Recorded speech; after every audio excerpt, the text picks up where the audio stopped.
Morning friends. Actually কালকে দুপুরের দিকে আমাদের এখানে প্রচন্ড বৃষ্টি আর ঝড় হয়েছিল।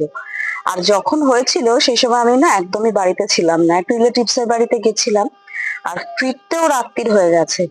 তো দেখুন না কি অবস্থা, আমার এই তাল গাছ সমান লম্বা লঙ্কা গাছটা, যেটা আপনারা জানেন যে কতটা লম্বা, দেখুন ওর অবস্থা একটু খারাপ হয়েছে। আর সব গাছ মোটামুটি ঠিকই আছে, কিন্তু ও দেখুন কেমন বেঁকে গেছে। আর এক্ষুনি যদি ওকে ঠিক না করে দিই, তো এখন তো প্রায় কাল বৈশাখী ঝড় হওয়ার সম্ভাবনা আছে। তো তাহলে একদমই ভেঙে পড়ে মরেই যাবে গাছটা। তো তাই ভাবলাম চট করে একটু ওকে মাটি দিয়ে ঠিক করে সোজা করে দাঁড় করিয়ে দিই। তো চলুন করা যাক। এই যে মাটি আর গোবর সার দিয়ে আমি নিয়ে এসেছি। অ্যাকচুয়ালি এটাকে একটা লাঠি দিয়ে আমি সোজা করেও ছিলাম, দেখুন, কিন্তু তাও ওটাকে আমি দাঁড় করাতে পারিনি। যে পড়ে যাবে আমি একদমই বুঝতে পারিনি। আসলে ছোট ছোট জায়গায় গাছ করলে এইগুলো তো একটু প্রবলেম হয় না। তো দাঁড়ান একটু সোজা করে দিই।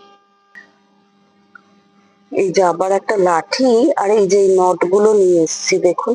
এই যে নট গুলোর সাহায্যে ভালো করে বেঁধে দিলে ব্যাস আর কোনো প্রবলেম থাকবে না। দাঁড়ান একটু করে নি। এই যে দেখুন, একদম বেঁধে ঠিক করে দিলাম মাটি দিয়ে ভালো করে।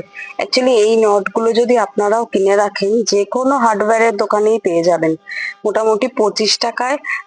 সরি, ভুল বলছি, 25 টাকায় 40 টাকায় এরকম সাইজ থাকে। তবে আমি ছোটটা আর একটু মিডিয়াম যেটা থাকে ওটাই নিই।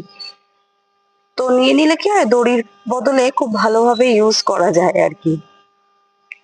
তো যাই হোক, যদি আমার ভিডিওটা ভালো লেগে থাকে তাহলে অনেক অনেক ভালোবাসা দিয়ে আমার পাশে থাকবেন। আর হ্যাঁ, চ্যানেলটা সাবস্ক্রাইব করতে ভুলবেন না কিন্তু। টাটা।